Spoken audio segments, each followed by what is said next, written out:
Então, você está pronto? Esse é o momento mesmo do culto ao Senhor, de ministrarmos a Ele, ao momento em que ministramos a Ele, e como diz o Salmo 29, Ele nos ministra. O salmista Davi, no capítulo 29, diz: tributai ao Senhor honra, glória, força, adorai o Senhor na beleza da sua santidade. E chega um momento que já não é a gente que está ministrando, Ele nos ministra. O culto ele tem que ter uma ministração que sobe, outra que desce e um momento de comunhão uns com os outros. E hoje vamos fazer como ordena as Escrituras. A ceia, nós celebramos nossa união com o Senhor, mas também com os irmãos. Afinal, somos membros uns dos outros. Diga comigo, somos a igreja do Senhor. Por isso que a gente chama irmão as pessoas quando chegamos na igreja. Então eu digo para vocês, paz do Senhor, irmãos. Amém? Olha para alguém aí perto de você e diga assim, paz do Senhor, irmão.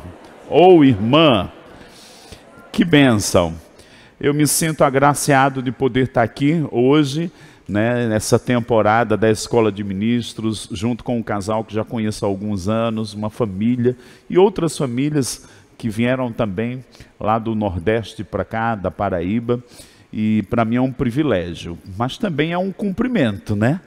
Eu sei que palavras do Senhor dizia que eu ia tocar muitos lugares, e um deles era Marabá, era o Pará. Então, para mim, me sinto privilegiado de estar aqui, tenho apreciado sua terra, sua comida maravilhosa, comi com gosto, viu, gente? Que coisa deliciosa. Já fiz propaganda para minha esposa.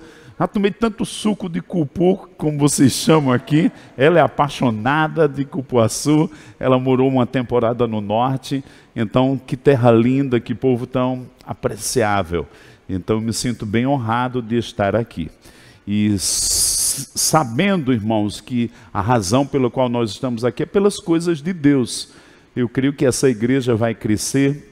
Eu creio que você vai ter experiências com Deus. E eu estou aqui como ministro de Deus mesmo, como ministro do Evangelho. O Senhor me chamou, eu tinha 18 anos de idade, fugindo de Deus, meio sem vergonha, Dos 14 aos 18 eu percebia o Espírito Santo me atraindo e fugia. Uma conversa, a conversa dentro de mim era, lá, quando eu tiver meus 40 anos, quando eu já for meio coroa, aí eu vou começar a servir a Deus. Não, Deus não permitiu isso. Você que é filho de crente, que está enrolando o Senhor, enrolando seu pai e sua mãe, eu declaro que Deus vai te pegar. Que história é essa de ter tempo com o mundo, de paquerar com o mundo? O diabo pode te dar uma rasteira como quase me levou para uma eternidade sem Deus. E eu nasci de novo debaixo de uma overdose, um outro dia a gente conta o testemunho. Mas eu estou aqui como ministro de Deus, Deus me chamou para o ministério. A Bíblia diz, num momento muito especial, dois homens caminhando de Emaús, indo para Emaús, Jesus entrou, a Bíblia diz, Jesus começou a conversar com eles, depois eles entraram na cidade, disseram, Jesus, fica conosco, e Jesus ficou. E a Bíblia diz que quando Jesus partiu o pão, os olhos daqueles homens se abriram. Um pregador, um ministro da palavra, um ensinador, quando ele abre a palavra de Deus, os nossos olhos espirituais se abrem. E sabe, irmãos, nessa aliança, Deus disse que seríamos ensinados pelo Senhor. Eu estou ministrando uma palavra, mas serão mais de 200 experiências pessoais, aí, do lado de dentro, você e Deus. Eu vou partir a palavra do Senhor para com você. Estamos numa conferência do Espírito, estamos numa ceia, numa mesa do Senhor. Como eu aprecio esse tema da palavra de Deus. Eu me lembro que eu nasci de novo, talvez alguém nasceu de novo semana passada, e aí cheguei na igreja, tinha uma mesa, eu disse, o que é que vai ter? Que mesa é aquela lá na frente? Não, hoje é o dia da ceia. E eu fiquei tão curioso a primeira vez, mas por que a gente tem que fazer isso? Eu tinha sido batizado. Não, é porque quando a gente faz uma aliança com Deus, Nós precisamos participar da ceia. Irmãos, é uma ordenança do Senhor Jesus Cristo. Ele disse: fazei isso em memória de mim. E eu fiquei tão curioso para querer entender a ceia. E lógico que eu busquei, na minha experiência inicial, o que me era alcançável. Mas chegou um dia que eu soube que tinha uma escola bíblica. E nessa escola tinha um casal americano. Irmãos, quando eu ouvi falar de Mama Jen, a nossa querida fundadora do Ministério Verbo da Vida, ensinando a aliança de sangue, e por um dia eu perdi a matrícula da primeira turma em Campina Grande. Como eu fiquei com raiva, porque não tinha essa coisa de visitar. Se perdeu a matrícula, não tinha prorrogação. O pastor Bud era Duralex sed lex. Não fez matrícula, não entra. Quem se matriculou é quem vai fazer. Depois a gente alcançou graça e disse: pastor, vamos deixar as pessoas sentir, ter um tira-gosto, né? Poder visitar a primeira matéria. E aí ficou aberto para pessoas poderem assistir à aula do Rema. E sabe, irmãos, quando eu vi Mama Jenny ensinando aquela matéria, a revelação do que vem a ser a aliança de sangue, o porquê da ceia, isso dominou meu coração. Do mesmo jeito que Sheila disse que viu Mama Jenny ensinando sobre vida de prosperidade, em 98, 99, ela disse: meu Deus, que matéria é essa? E um dia eu vou ser professora desse assunto. Eu também disse: um dia eu vou ensinar sobre a aliança de sangue. Eu queria te estimular. Irmãos, o Rema vai abrir os teus olhos. É como eu disse, o pão da palavra sendo partido, mas uma reação espiritual dentro de você, te alimentando, te iluminando, te revelando as coisas espirituais. Chega um momento que a gente sai daquela vida do homem natural. A Bíblia diz que tem 3 tipos de homem: o homem natural, ignorante de Deus; o homem carnal, que já começou a conhecer Deus. Ora a gente tem os vislumbres, ora a gente age como, às vezes, alguém nem é convertido, mas o nosso alvo é nos tornarmos homens e mulheres espirituais. Pergunta para mim, como isso vem? Irmãos, vem por nos expormos, crescermos na palavra, sermos ensinados, e não basta conhecer, nos tornarmos praticantes, fortes em Deus, uma vida de comunhão, uma vida profunda.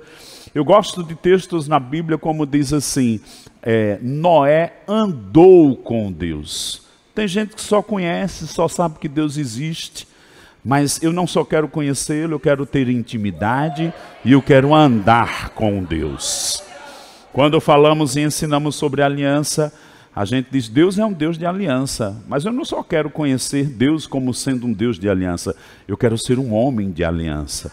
O que é ser um homem e uma mulher de aliança? Andar à altura da palavra e do que está escrito, para que nós possamos cumprir, praticar, viver e ser o povo de Deus aqui na terra. Afinal, ele diz: olha, vocês são minha propriedade exclusiva. Você é de Deus, irmãos. Você foi comprado com o sangue de Jesus. Você foi comprado por preço de sangue. E que coisa maravilhosa pertencer a Deus. Eu sou dele, mas ele também é meu Deus.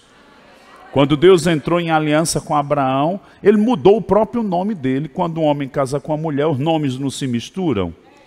Fulano de tal agora carrega o nome do marido. E conheci até alguns maridos que colocaram o nome da esposa. Chegou um momento na nossa lei que isso foi possível. Irmão, já pensou? Deus fez uma aliança com Abraão e a partir daquele momento, quando ele se apresentava, se manifestava, ele dizia: eu sou o Deus de Abraão, eu tenho uma aliança com Abraão. Sabe de uma coisa? Eu estou crendo num povo tão forte, que quando Deus olhar lá do trono vai dizer: lá em Marabá tem um povo, a minha igreja, que tem uma aliança comigo e eu tenho uma aliança com eles. Posso ouvir um amém?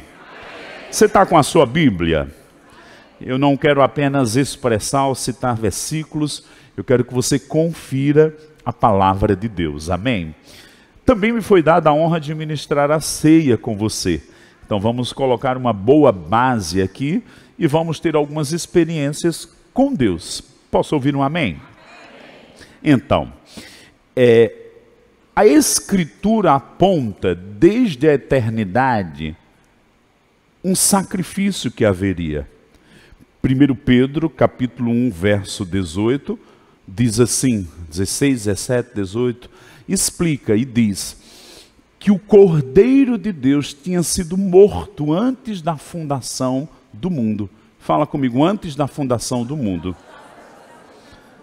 E na continuação do texto de 1 Pedro diz, porém manifesto a nós nesses últimos dias, por amor de vós. Então havia um planejamento da morte do Cordeiro. O que vamos fazer hoje? Nós vamos ceiar. Mas o que é a ceia? A ceia é o memorial do Calvário, das duas ordenanças de Jesus, que ele mandou que usássemos algo natural. Uma foi o batismo, nós somos mergulhados na água para demonstrar nossa identificação com ele, uma única vez. Mas a ceia, ele diz, fazer isso em memória de mim. Nas nossas igrejas fazemos uma vez por mês, em outras igrejas, noutras épocas e noutros ministérios, é de 3 em 3 meses, de 6 em 6 meses, tem lugares que é de ano em ano. Mas na igreja primitiva, houve alguns lugares, registros da história da igreja, que era até mesmo semanal. Sabe, eu acho muito bom não ter uma regra da ceia. Por quê? Parece que é muito mais um desejo da gente ter comunhão do que um ato religioso. Você pode olhar a ceia, comer um pãozinho, beber um cálicezinho com suco de uva e fazer isso religiosamente como um ritual e não entender o que está por trás disso. Mas quando nós entendemos a obra do Calvário, quando nós entendemos a luz da palavra de Deus, participar da ceia é uma das reuniões mais nobres da vida cristã. Ela é chamada mesa da comunhão. Tem muita gente que tem até medo, talvez por causa do excesso do uso de texto da Bíblia como uma mesa de autoexame, embora seja mesmo. Se tiver em pecado, se corrija. Mas, irmãos, é uma mesa de comunhão, é uma mesa de amor, é uma mesa de estarmos juntos com o Senhor, com elementos físicos, o pão e o cálice. Mas falava eu que Jesus foi morto antes da fundação do mundo, porém, 4.000 anos depois, ele desceu do trono, veio, se fez carne, a encarnação. João capítulo 1, verso 14, o verbo se fez carne e habitou entre nós. A encarnação aponta para o corpo, ele recebeu um corpo. Hebreus 10, 5, corpo me formastes. Mas por que era necessário que ele recebesse um corpo? Porque sangue ia correr nas suas veias. Quando Jesus ministrou a ceia ou a Páscoa com os discípulos, apontando e instituindo a ceia como uma prática agora para os dias da igreja, da nova aliança, ele primeiro partiu o pão. Por quê? Sem o partir do pão, que falava do seu corpo ser partido, não tinha sangue derramado. Diga comigo, o pão fala da encarnação. Diga, mas o sangue fala da expiação. Por quê? O sangue dele foi derramado para nos libertar do pecado, e ele mesmo, no dia da ressurreição, primeiro dia da semana, foi lá no pé da cruz, reuniu todo o seu sangue, Hebreus 9:11, e levou o sangue para o trono do Pai, e efetuou uma eterna redenção. Por que eu como um pãozinho aqui? Porque o verdadeiro corpo daquele que viveu e andou na terra não foi destruído, ele ressuscitou dentre os mortos, e aquele corpo que eu como um pãozinho está lá. Então eu como um pãozinho porque eu sei que o verdadeiro corpo do Filho de Deus está vivo, imortal, eternamente lá. E o cálice do suco de uva é mesmo um símbolo, não é o sangue de Jesus, é um símbolo.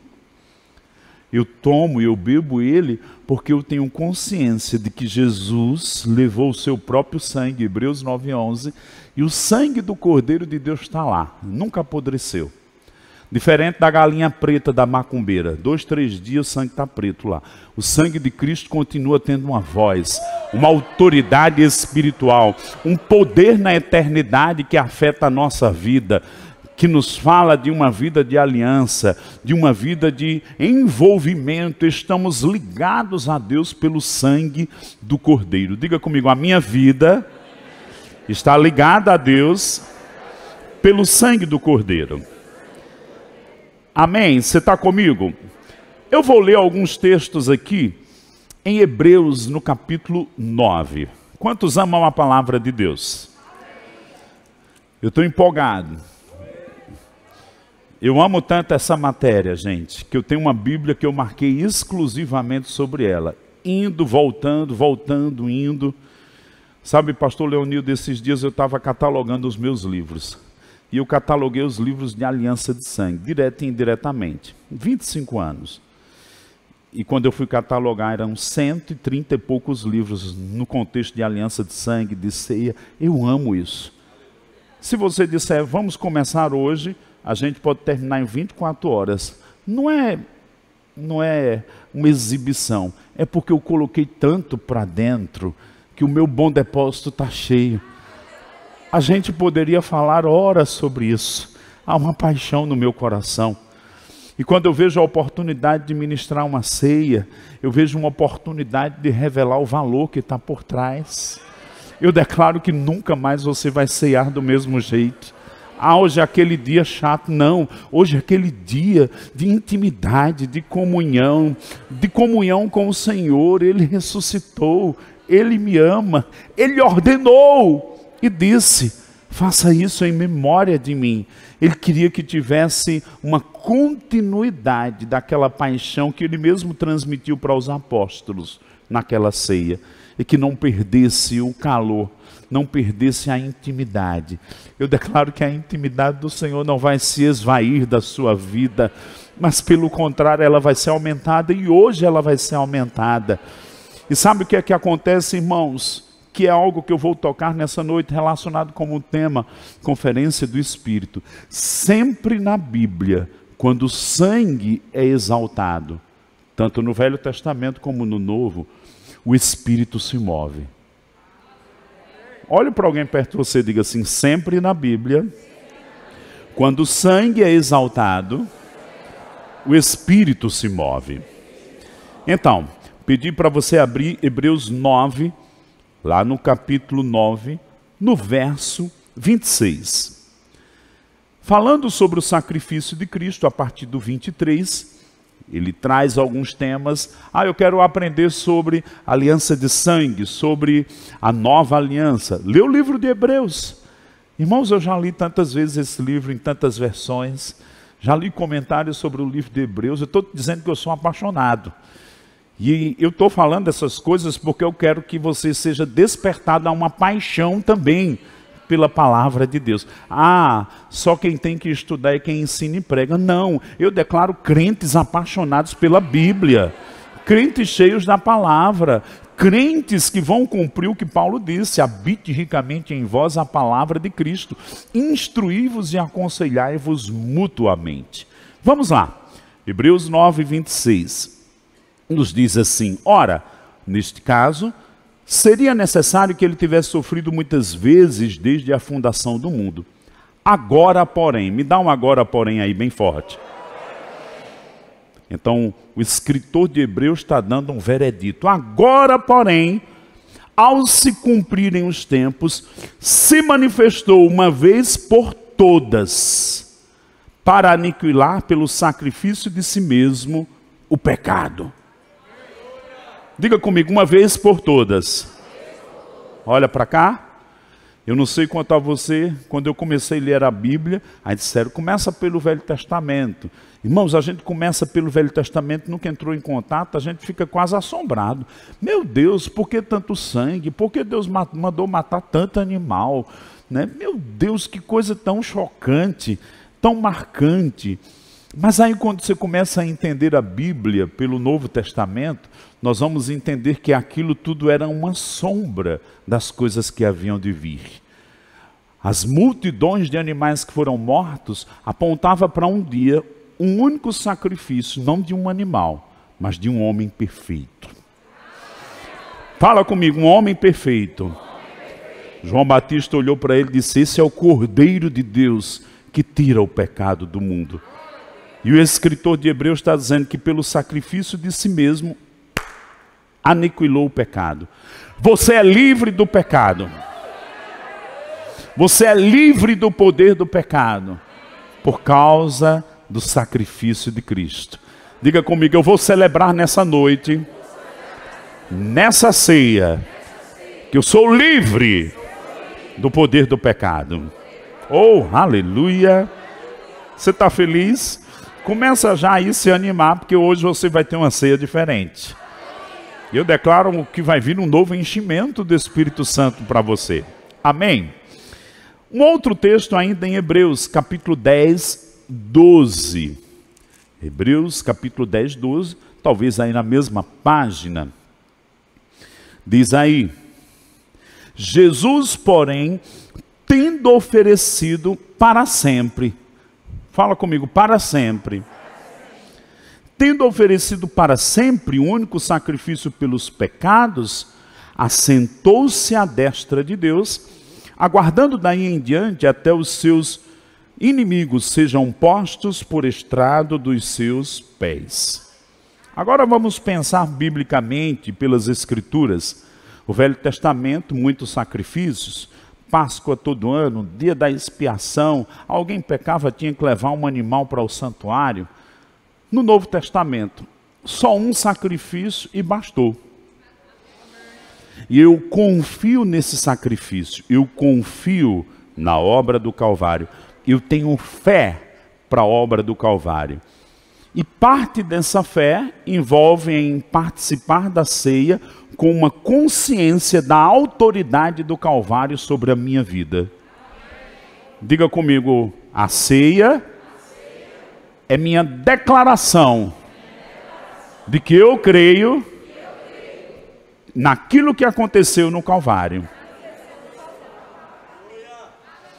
Então, você não só vai comer um pãozinho, você está declarando diante dos céus, diante de Deus, diante dos homens, diante dos demônios, diante da autoridade de Satanás, eu estou debaixo da autoridade da obra do Calvário. Eu fui livre do pecado.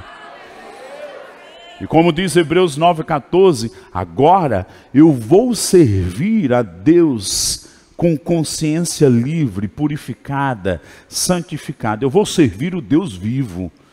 E não vai ser um serviçozinho fajuta não, de faz de conta. Eu declaro que você vai servir a Deus com inteireza de coração, com intimidade, com graça, conhecendo todas as coisas. Não vai ser um faz de conta não, porque Deus não te chamou para religiosidade. A Bíblia diz que nós somos chamados à comunhão pelo seu Filho. E eu declaro, essa comunhão que essa mesa promove, caindo, se derramando sobre você, sua vida nunca mais vai ser a mesma. Por quê? Eu estou partindo o pão da palavra. Enquanto eu parto o pão da palavra, aqueles dois homens no caminho de Emaús, quando Jesus se manifestou para eles, eles disseram, é Jesus. Um olhou para o outro e disse, é Jesus. Jesus desapareceu, aí um olhou para o outro e disse, não nos ardia o coração enquanto ele expunha as Escrituras? E sabe o que aconteceu, irmãos?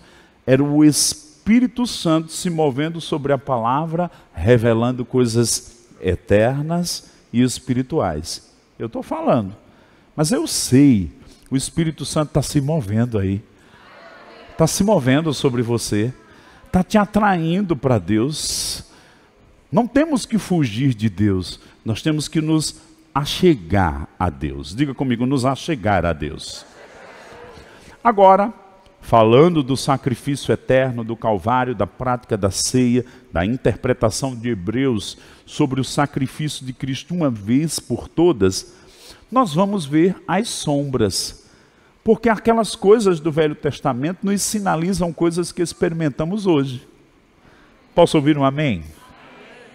Vamos pensar. Eu sei que você é inteligente, vou citar algumas coisas, outras vamos abrir a Bíblia. Olha para cá. Ainda dentro do jardim do Éden, Deus põe Adão para dormir, corta-lhe o lado, sangue é derramado, tira uma costela e da costela gera uma esposa, Eva. Isso é um tipo do derramamento de sangue de Cristo no Calvário. Quando ele morreu no Calvário, naqueles 3 dias, quando ele ressurge dentre os mortos, Deus tinha uma mulher chamada Igreja, a noiva de Cristo. Quando o homem e a mulher pecaram, ainda dentro do jardim, Deus chama uma reunião, Satanás, Adão e Eva. E aí confronta a serpente. Porém, inimizade entre ti e a mulher, entre o teu descendente, o anticristo, e o descendente da mulher. Não se referindo a Caim e a Abel, mas se referindo a Maria e a Jesus. Uma inimizade tal que vai se cumprir nos nossos dias, daqui a pouco. Jesus vem e vai matar o anticristo com o sopro da sua boca. Era o momento de Deus expulsar o homem e a mulher do Éden para que eles não tornassem a comer da árvore da vida por proteção. Deus não estava irado, como às vezes um professor expulsa um aluno que chateia na sala de aula, diz, vai-te embora menino, vai para a secretaria, manda chamar teu pai. Não, foi uma expulsão de amor. E antes de expulsá-los, Deus tomou um animal lá no jardim, sacrificou o animal, e com aquelas vestes, vestiu o homem e a mulher da sua nudez. Apontando para quê? Para o sacrifício de Cristo. Sai do Éden, Abel oferece sacrifícios ao Senhor de sangue. Depois encontramos Enos, em Gênesis 4:26, levantando altares e pelo sangue buscando Deus. Os patriarcas, Noé fazia isso. Então se tornou uma cultura dos justos. Porque o justo entende que sem sangue não tem como achegar-se a Deus. O orgulhoso não. Quer encontrar Deus nas suas forças, pelos seus meios. Sabe de uma coisa? Homem nenhum vai ter comunhão com Deus se não crer e não passar pela fé no sangue do Cordeiro.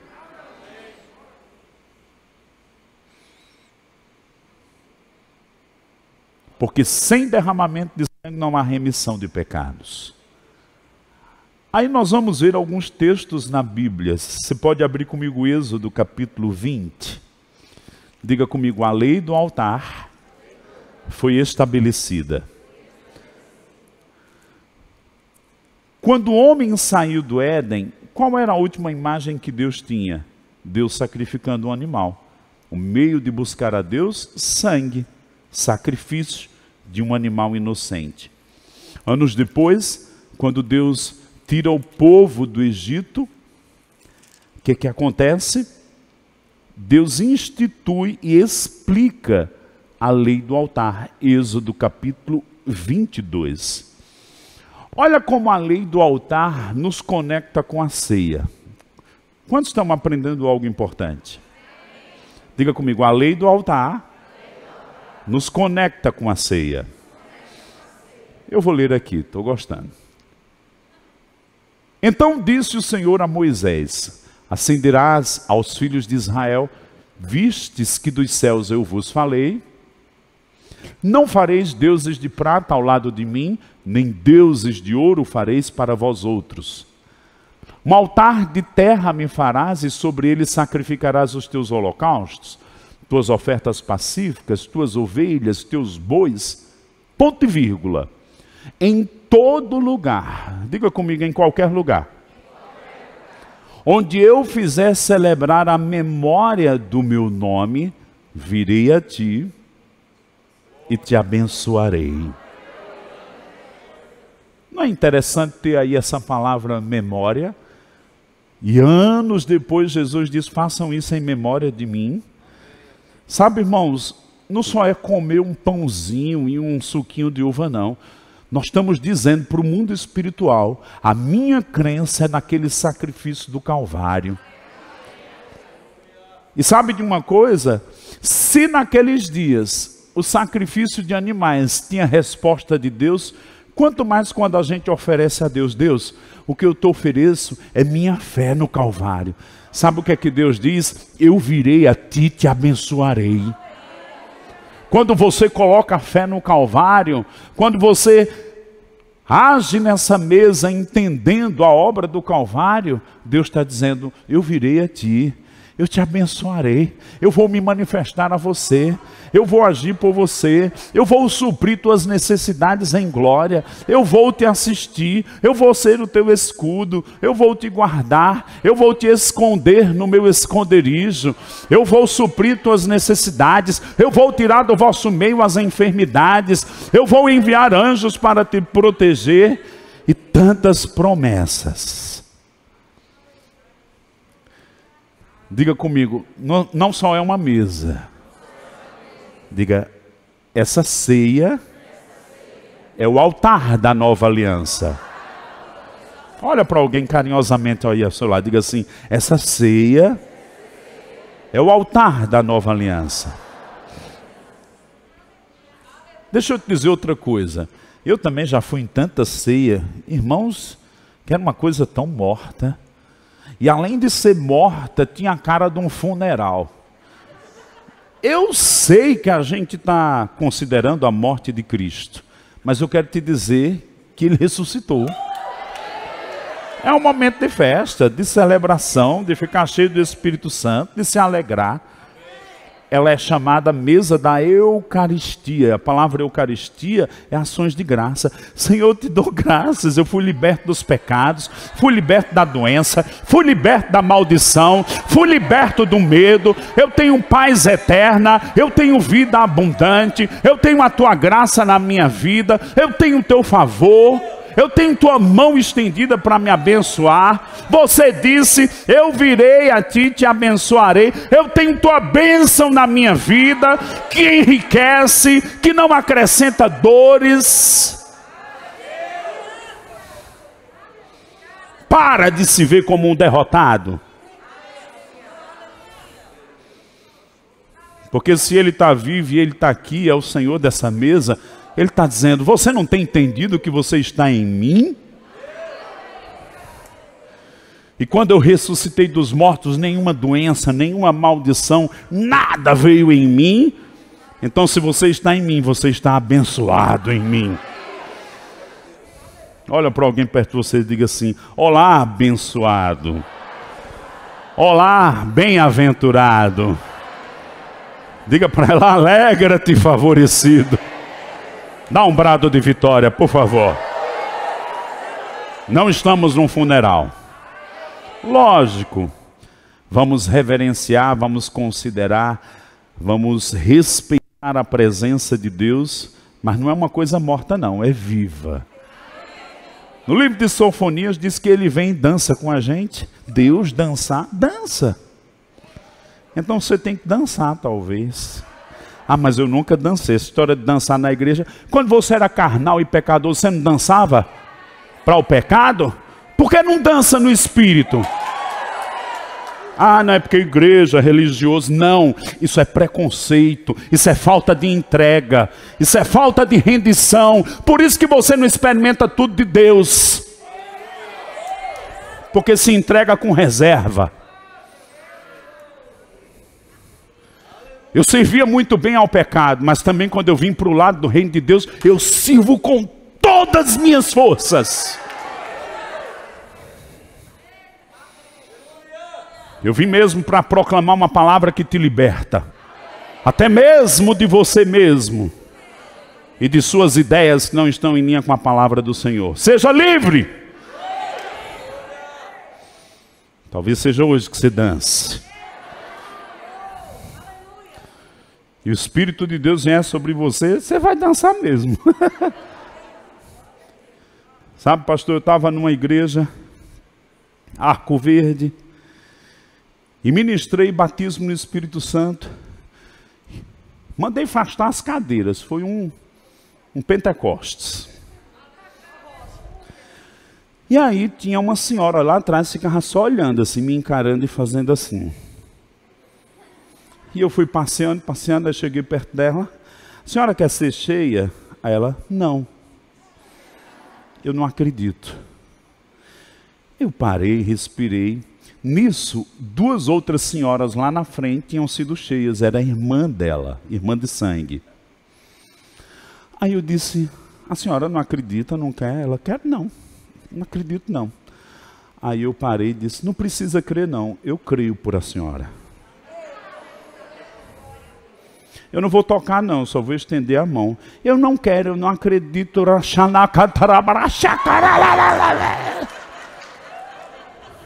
Depois eu soube, aquela mulher era de uma igreja que não cria no Espírito Santo, era vereadora da cidade, ficou embriagada no chão sem conseguir voltar a falar português. Então você que está dizendo eu não danço, pode ser que venha sobre você. E depois você vai dizer, porque eu não experimentei antes. Irmãos, minha filhinha nem sabia falar. Mas quando eu chegava em casa, ela dançava e saltava de alegria. Sabe por quê? Quando vem de dentro, mesmo sem a gente entender, a gente expressa. Coitada da mulher de Davi, criticou ele porque estava dançando. O rei de Israel, ela disse, desprezou ele. Quem já viu um rei ficar se comportando feito um vadio?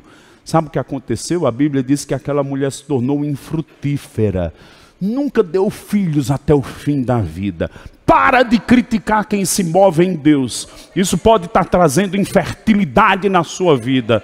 Mas Deus está te dando hoje uma oportunidade de você beber das águas eternas, de você experimentar aquilo que pertence aos filhos dele, de você experimentar e entrar no fluir do Espírito Santo. Olha para alguém perto de você e diga assim, é hoje. Você está comigo? Eu vou resumir algumas coisas. 1 Samuel capítulo 7. Os filisteus estavam perseguindo Israel. E foram para Samuel, o profeta, e clamaram, Samuel nos ajuda, ora por nós. Sabe o que Samuel fez? Olha para cá. Pegou um cordeiro, sacrificou e orou para que viesse livramento para Israel. Sabe o que aconteceu? A Bíblia diz que trovejou o Senhor sobre os filisteus, e a mão do Senhor se estendeu, e houve paz por muitos anos sobre Israel. Olhe para alguém perto de você e diga assim, quando o sangue é honrado, o Espírito se move. Oh, aleluia. Outra coisa, Moisés foi inaugurar o tabernáculo, fez tudo conforme o modelo. O Senhor disse, unge todas as peças com o sangue. Depois, aplica azeite em todas elas, um símbolo do Espírito Santo. Mas chegou o momento em Êxodo 40, que sabe o que aconteceu? A presença de Deus e a glória do Senhor encheram o tabernáculo. Quando o sangue e a unção foram consideradas, a presença e a glória de Deus encheu. Olha para cá, que Moisés não conseguia entrar. Queria entrar e não conseguia. Irmão Reagan fala da tangibilidade do Espírito Santo. É possível a presença ser percebida. Ele batia nela e voltava. O que é que nós estamos hoje honrando? Não é nem sangue de animais, é o sangue de Cristo. Eu estou crendo numa grande liberação do Espírito na sua vida. Escamas caindo, o poder de Deus em várias esferas da sua vida, que vão acelerar processos. Aquilo que estava te intimidando, é você que vai fazer fugir. Irmãos, não são os demônios que vão nos causar medo, eles vão ter medo de mim e de você.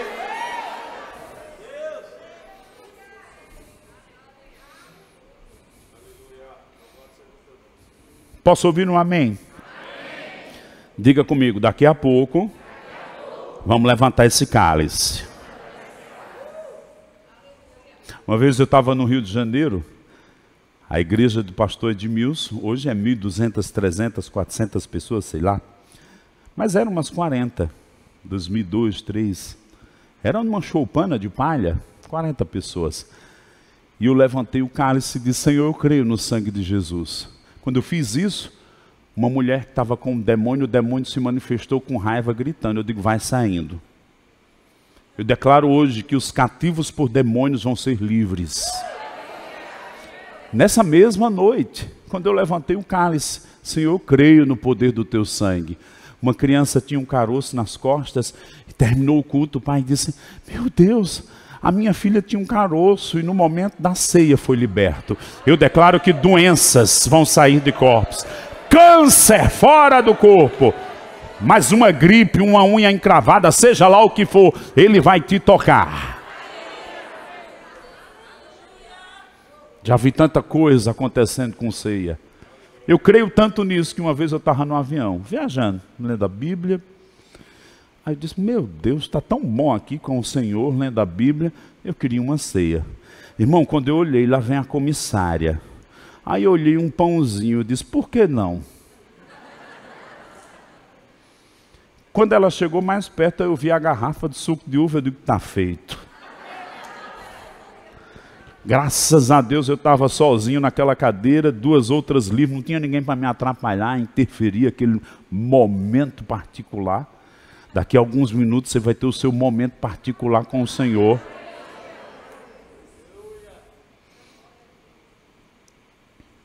Um homem sai com uma mulher para jantar, come e fica batendo papo, né? Rolando um clima.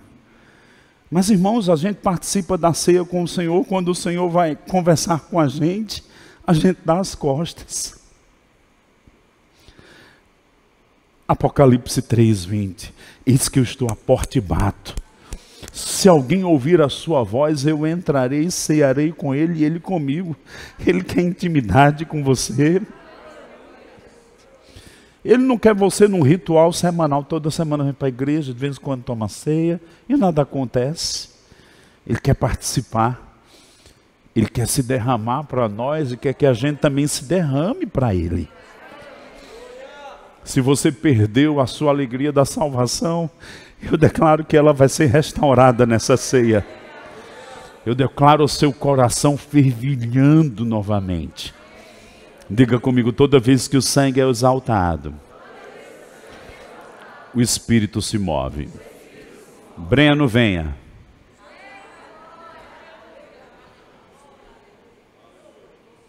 Salomão inaugurou o templo, está lá em Reis 7. Ofereceu milhares de animais, 100 e tantos mil animais. Sabe o que a Bíblia diz? Que o templo se encheu da nuvem, o Senhor respondeu com fogo naquele sacrifício, e a glória do Senhor encheu do templo, que 120 sacerdotes, parecendo o quê? O dia de Pentecostes. Venha. Demore não. 120 sacerdotes não conseguiam ficar em pé dentro do templo. Isso é semelhante ao quê? O que é que te lembra 120 no dia de Pentecostes? Jesus ofereceu o seu sangue, ressuscitou, o Calvário tinha acontecido, Jesus vai para o trono, dia de Pentecostes, 50 dias depois da Páscoa. O Espírito vem do trono, vem como um vento, vem como fogo. Os 120 olhavam um para o outro e viu o fogo dançando, porque não tem fogo estático. Só esses que é de pilha, mas o fogo do Espírito não é um fogo estático. Eu declaro que ele vai se mover em você. Você já viu que o fogo dança? Eu declaro que você vai dançar com o fogo e o fogo vai dançar com você. Vento, fogo. E a outra figura? João 7. 37, 38, 39, do teu interior fluirão rios de águas vivas. Tem gente que está vivendo a vida cristã debaixo de sequidão. Eu declaro as águas molhando. Eu declaro uma atmosfera do rio da vida. Tudo que tiver morto vai viver. Eu declaro que você vai ter uma semana extraordinária essa semana, porque ela vai ser encharcada com as águas do trono. De rio vocês conhecem. Eu declaro que vocês só vão entender os rios espirituais. Que coisa linda ter um rio. Mas muito mais do que esse rio nessa cidade, eu declaro o rio na tua vida, o rio na tua casa, o rio nessa igreja, o rio no corpo de Cristo.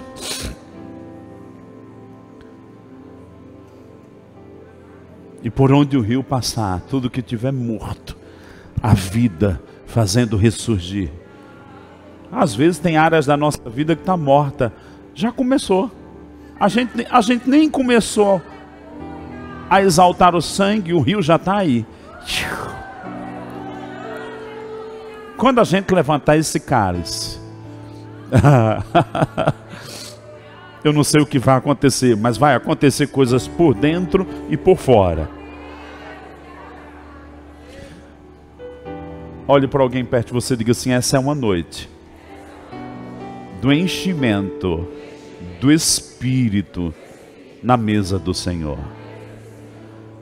Jesus não mudou o que ele diz: quem tiver sede, venha a mim e beba.